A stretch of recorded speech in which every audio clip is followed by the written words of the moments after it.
everyone, and welcome to the very first episode of Let's Make Sense. I'm Ivan. And I'm Jian Wei. So Ivan, what is this Let's Make Sense podcast about? Okay, Let's Make Sense is actually a mini podcast series which aims to impart financial knowledge and also help everyone to make better financial decisions. Through our episode, we will invite various guests on board to share about their life experiences and also their own personal finance journey. So through their journey and personal finance experience, we will actually uncover the importance of better financial planning and also any actionable tips and tricks you can make in your life. So today, right, we actually have a guest. This guest, right, is called he's called Melvin. He's my ex-boss from my internship previously, and he's also somebody that I really respect a lot because he's somebody that really can give you very good advice. He won't tell you like some BS answers. He just really just right in your face tell you what is important for you. So yeah, and a lot of interns actually go to him for advice also. Okay, so today, right, the topic, right, we are gonna talk about the psychology of money. Okay, basically we're gonna talk about how different people, right, view money differently. So it could be from your past habits, or it could be maybe passed down from your parents. Okay. Sure. Thanks, gentlemen, for having me. Very good introduction just now. My name is Melvin. I think my concept of money is one that is a bit modest and also a bit cautious.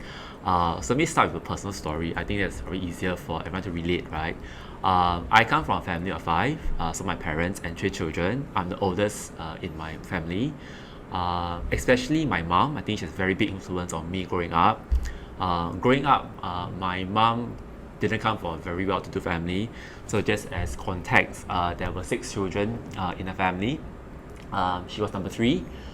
So growing up, my paternal grandfather, he was both a hawker and a gambler, but he was better at one than the other.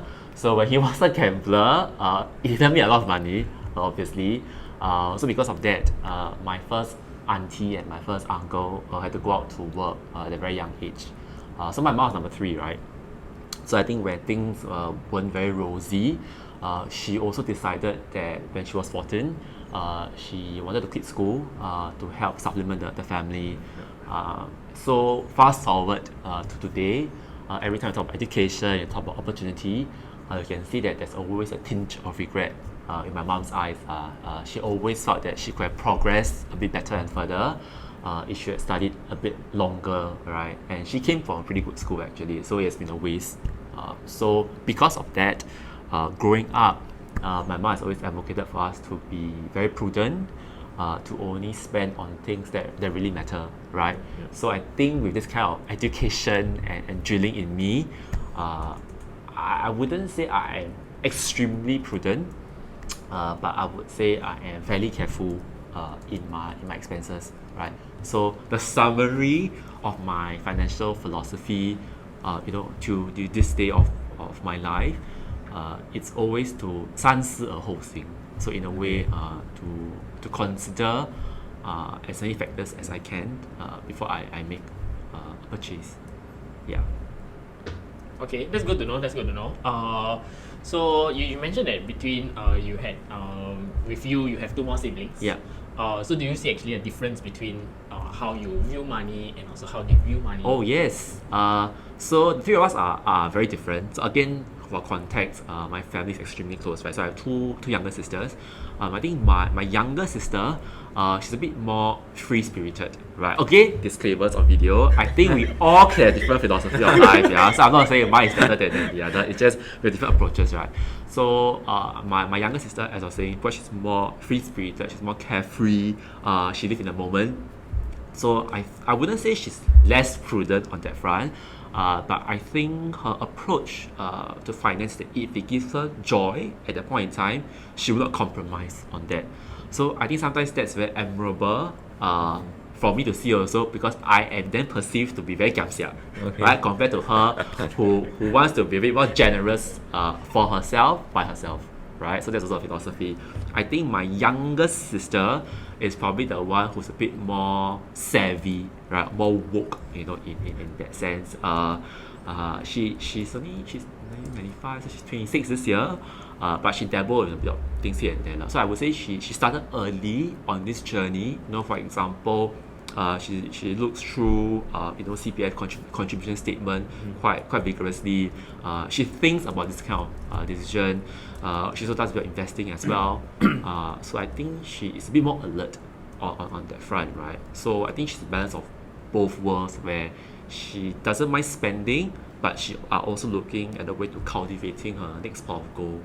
So we are quite same but different, I think, the three of us. Do you think it's the environment that matters? Because you all are from the same family. Yeah. By right, your parents should pass down some Yeah.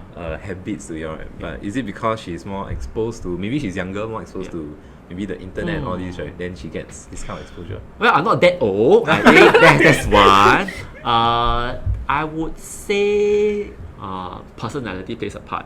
Okay. Right? I think, again, growing up, three of us are very different in general, or at least at the surface level, right? So I think when it comes to what we want or what we don't want, right? Sometimes you can tell that, hey, this is, Koko, and this is maybe, and this is that, right? The kind of vibe that you see. But I think also maybe sometimes as the oldest child, I don't know whether is it representative of everyone, but sometimes as a 大哥 or sort, right? You just feel that maybe corny lah, but you want to set a good example, so maybe you are the first to take this path, right? So maybe a bit more careful, a bit more cautious, but I think in hindsight you see your younger siblings being a bit more liberal, right? Then you realize that, hey, actually there's some sort of balance that I could have done better. Okay. Right. So I think they also allowed me to be a bit less wary, which could be good also. Okay. So is it that you are a bit more conservative in nature, but they're more adventurous, so they are Yes, more willing to spend money, more willing to venture into things? Yes. So I mean, I am the kind, let's say we play banlak, right, blackjack, right? I'm very happy with 18, that kind of person. Yeah. So I'm not the kind, I get very uncomfortable if I draw 16. I'll think a lot whether should I draw the next card.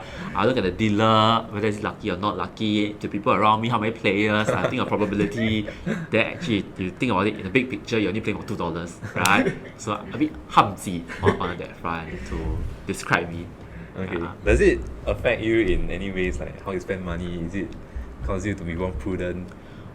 Yes. So I think before this interview, I was preparing on what I think is the most iconic of me is this thing called Wally. I think everyone around me know about it. So I've been using this app called Wally, WALY. I think, again, one disclaimer, in the past the app was a lot simpler to use, a bit more intuitive, but it's now upgraded already. So I started my Wally app in 2016? 2016. 2016. So was on a few levels, right? I think first, because that's when I just started working for about 2 or 3 years. I think 2 years really. So I wanted my money to grow, to make more money, right? But I realized that I wasn't, as shrewd on that spectrum, right? So I decided to go to the other end of the spectrum. If I cannot make money on that front, then I can save money, right? At least that's on me. That's 100% discipline. So I wanted to look for an app that allows me to do that. So obviously, using a mobile app is easy, right? Because it's literally a mobile app. So there's no excuse for you not to do it, right? I think that's A. And also B, I wanted something where I can track by categories, right? Okay. So I think now I look back at 6 years later, I think a lot of people are still very shocked that I still have this practice.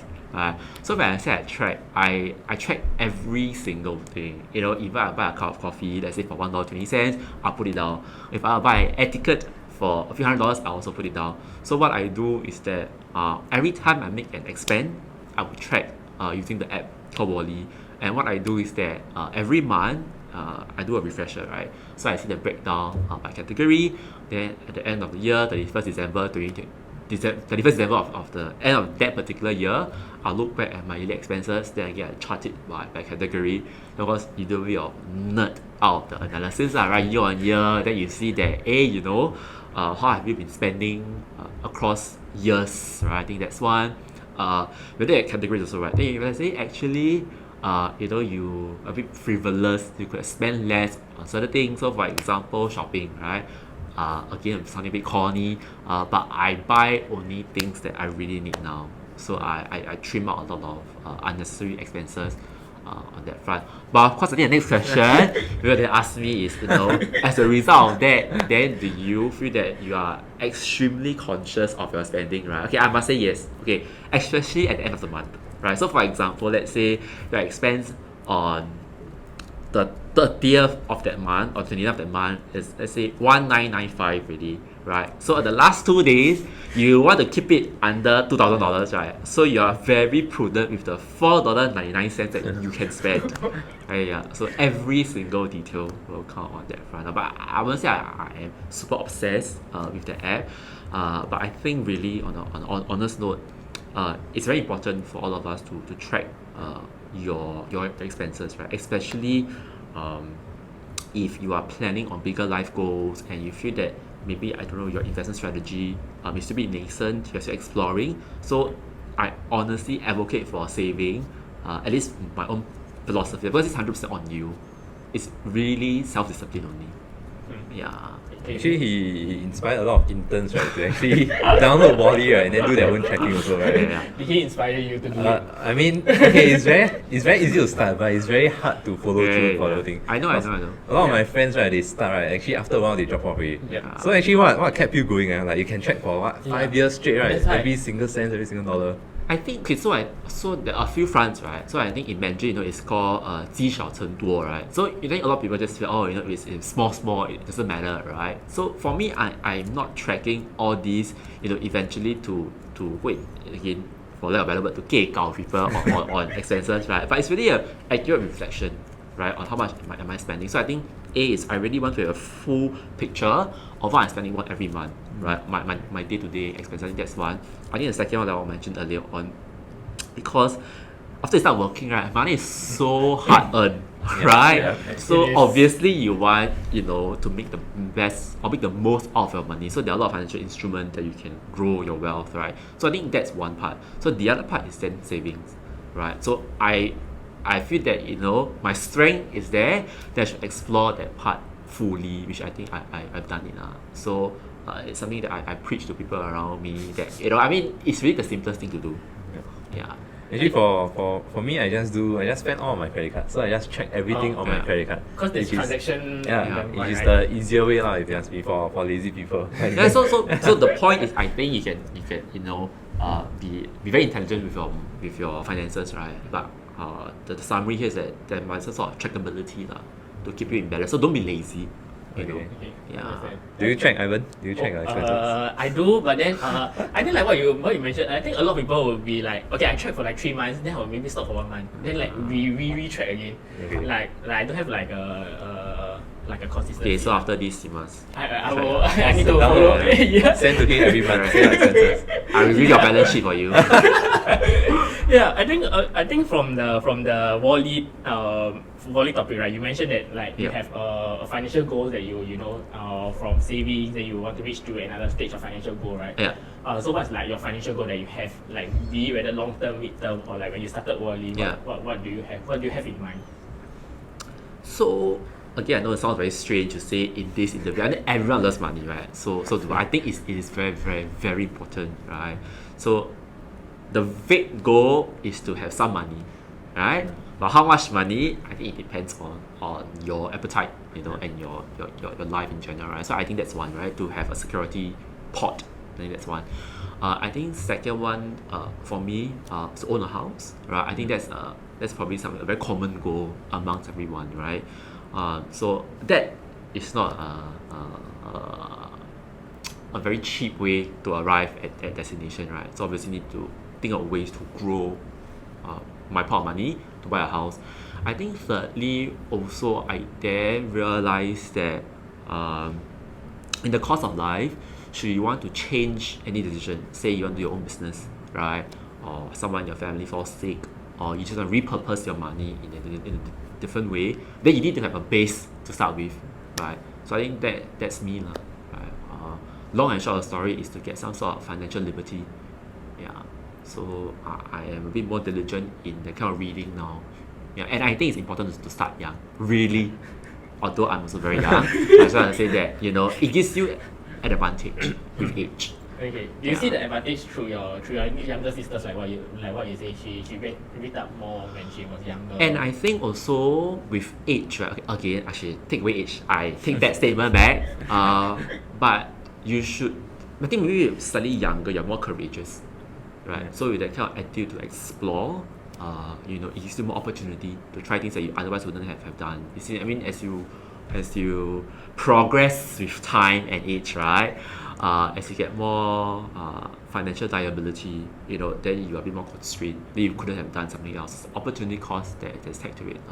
So I think that if you can start early, you can start small also. It's like just a volley, right? You can start with tracking the big expenses first before you integrate with the mid expenses and the smaller expenses. Yeah, but the point is to start. Yeah. Actually, where do you get like information, or where do you read out on all these kind of things? So again, based on personality, I have a few trusted friends I go to. So again, very honest sharing in this interview. I have a financial banker, personal banker with me. So she is my JC friend. So we have been in contact, basic friends for quite a number of years. Really. I'm not going to review my age in this session. So I will go to her for almost all of my financial information of sort, right? So I very old school when I first started, I bought 1 or 2 endowment plans from her because I thought that was, again, because I am a bit risk averse, right? So I thought that was more conservative. So I think I started with that. So B, whenever I read something online, then I'll just pass it to her and say, hey, can you validate this for me? Then we have discussion. Also because friend to friend, right? So it's free advice, on that front. So I think that's also good. I also look at certain friends, for other version of financial knowledge, right? Example, what can I do with my CPF money?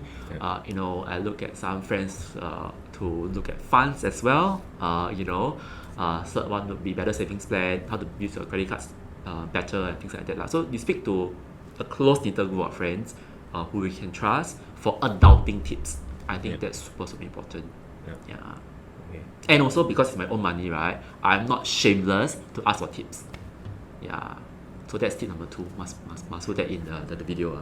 Be shameless. Be shameless because it's your money. Yeah. So like what you mentioned, all the way from Wally all the way to now, right?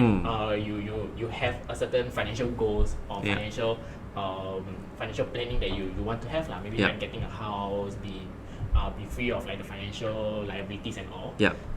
So what are the steps that you took throughout, like from 2016 from Wally all the way to now? What are the journey? Okay. Yeah. So there are 2 ends of section, right? So Wally belongs to the savings part, right? Where you got the kind of money. So the other spectrum is then to grow the money, which is we can just loosely call it investing, right? So again, I started out, I'm still a bit more conservative, right? So I think a lot of people might laugh at me at this. So I really started out with fixed D, right? So a fixed D, so yeah. But anyway, so I started out with fixed D just to be, again, very very transparent here. So I fixed D, then I slowly move on to endowment, because I think my friend also factually profiled me. And she said, I think you should start endowment, just to start off with something that you feel more comfortable, which I think tip number 3, be comfortable with your own finances, right? That's endowment. Then after that, I move on to funds, right? Which I outsource to a trusted friend as well. Then eventually, right now, I'm dabbling a bit of shares, right? So, for me, a few lessons from here, right, is that you can see that I keep saying trust and friends, right? So I have 2 or 3 friends in the financial industry. A, close friends. B, people that I can trust. And because of that, we can have very honest conversation. So I think the thing about me also, I'm very mindful that I don't want to keep ringing up my friend and eventually don't move, right? Then that's unfair to both people. So I also do my due diligence of asking questions also, right? Asking valid questions, because I am half friend and half customer, right, on that front. But it's then very important after that, you have continuous conversation about how your pot is growing, not just up down per se, but you have actual future conversation of what else can you do. I think that's very important. So the relationship with your financial planner should be one that is long and sustainable, rather than just, oh, this period of time I want to 赚一桶金, then you faster exit. Then at least that's for me now. I feel that it should be permanent, right? So that's one. Second, on shares.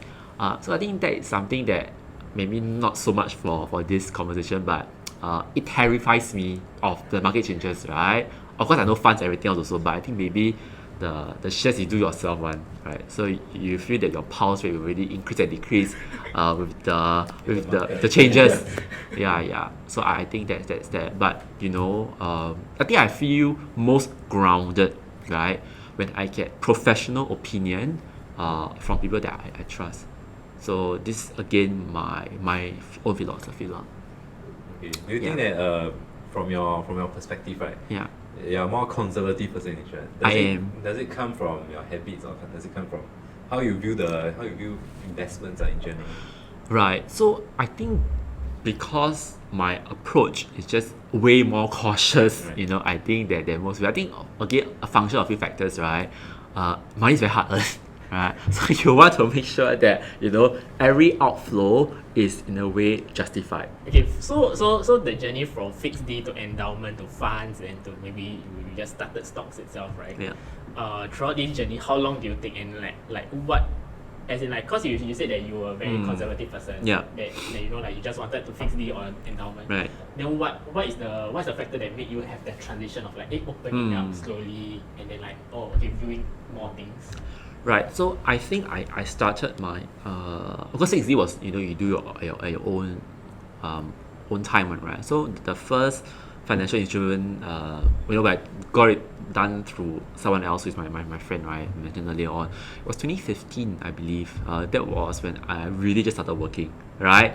Then you realize that if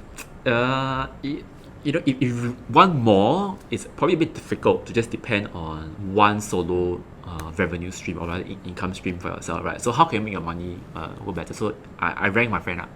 So instead of the financial planner for me, I look for the financial planner.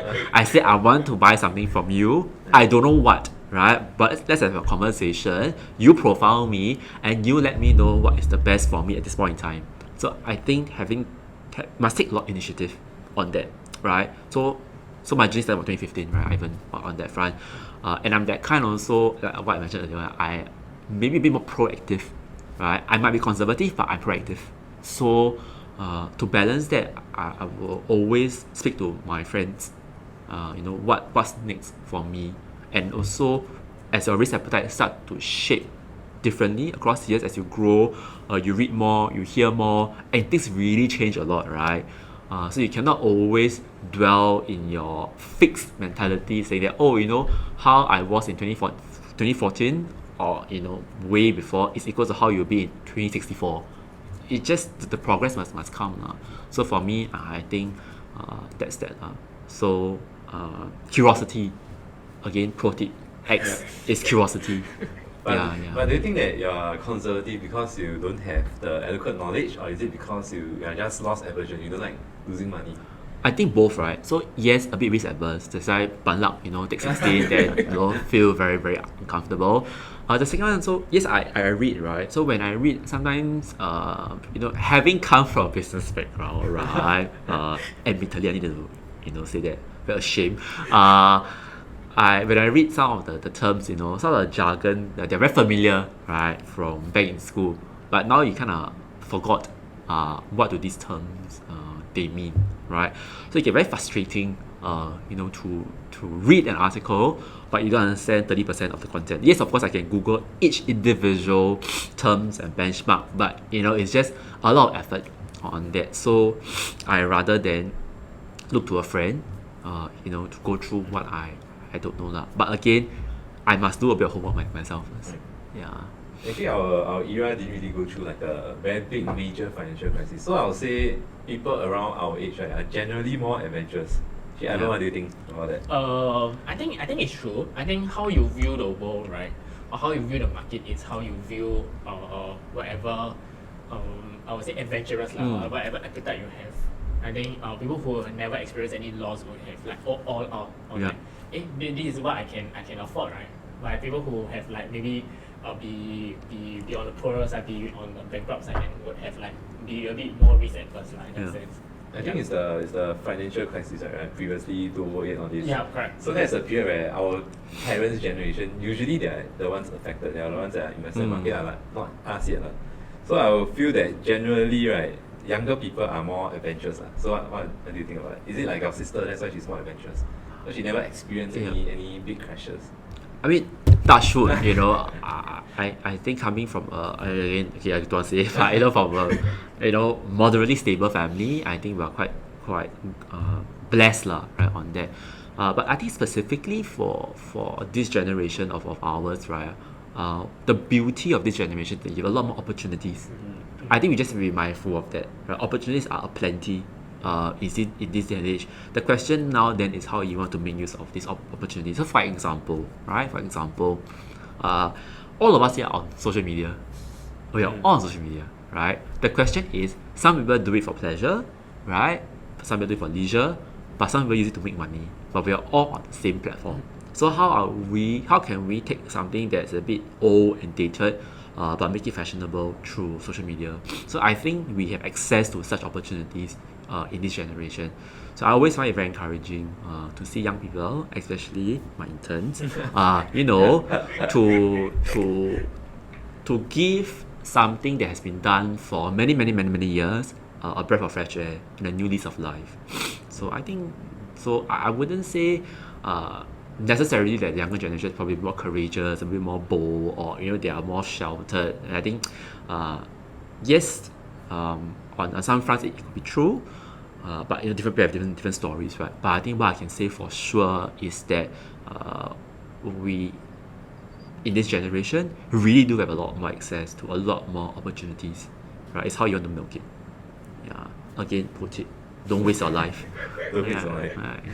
I think there's too much of, do you think that there's too much of opportunities then you're a bit more confused, or a bit more like which one should I go into, or what should I do next? Right. So is that a philosophical question, or for finance? It's too much content. Too much content So online. you are confused. Basically, you just search, right? There's too much. Yes. You got nobody to consolidate it for you. So again, I filter, right? First round, I read. Second round, I validate against my friend. Then third round, I take action. Fourth round, I analyze my actions. Yeah. You have like the step by step. Correct. Like, okay, I read already, I understand, I ask my friend. Correct. Then I'll decide to do something. Then I'll review what I've done, see what can be done better. Yeah. So I mean, example, right now, I look across my portfolio, right? Then I decide, hey, this one I feel I'm more comfortable with going with this because appetite, right? And B, this one for now is doing well in the short term. Then I ask myself, is it only a short term effect that I'm seeing? I don't want to jinx it, or should I give it more time to develop and grow across number of months, right? And I think also because things are a bit more volatile these days. So my concept of long term cannot be 20 years. Maybe it needs to be shortened to maybe 5 years first. Maybe 5 years is the new long term per se, right? So I just consistently have to evaluate. Yeah. I think to round things up, right, what's the one advice, right, that you give, right, for people that you think is important, especially how they view money, or any habits that you think would be good for them to take up? Right.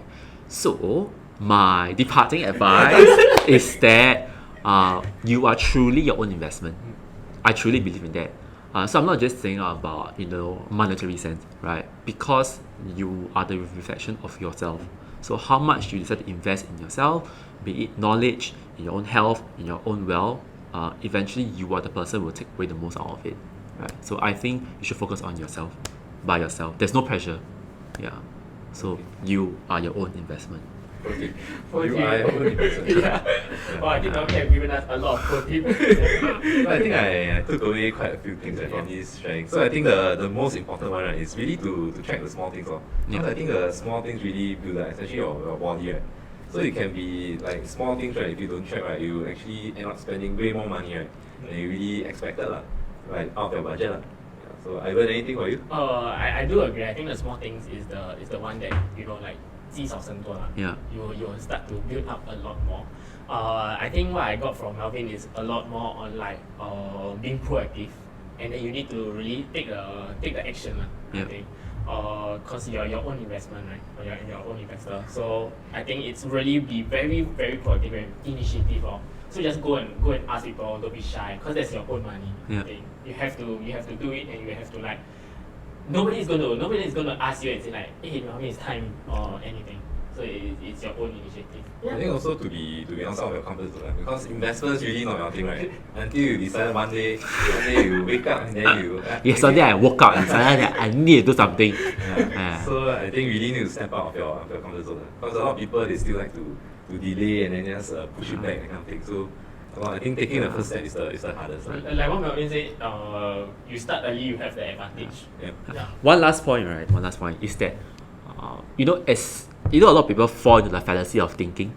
So you think and you think and you think and you think, which is good. I mean, again, to a certain point, you are thinking. That means you are starting to seed yourself some thoughts already. But you need to translate the thinking to doing. And if you can't do it independently, go to a friend or someone you can trust to start the ball rolling. It doesn't have to materialize to something, but at least you start something. Yeah. So that is my biggest advice: to start something. Thank you, Melvin, for actually coming to our episode today, our very first episode. It's very heartwarming to hear about your life experiences. Thank you. So we have come to the end of the episode. So if you like our video, do like, share, and subscribe, and share with all your friends.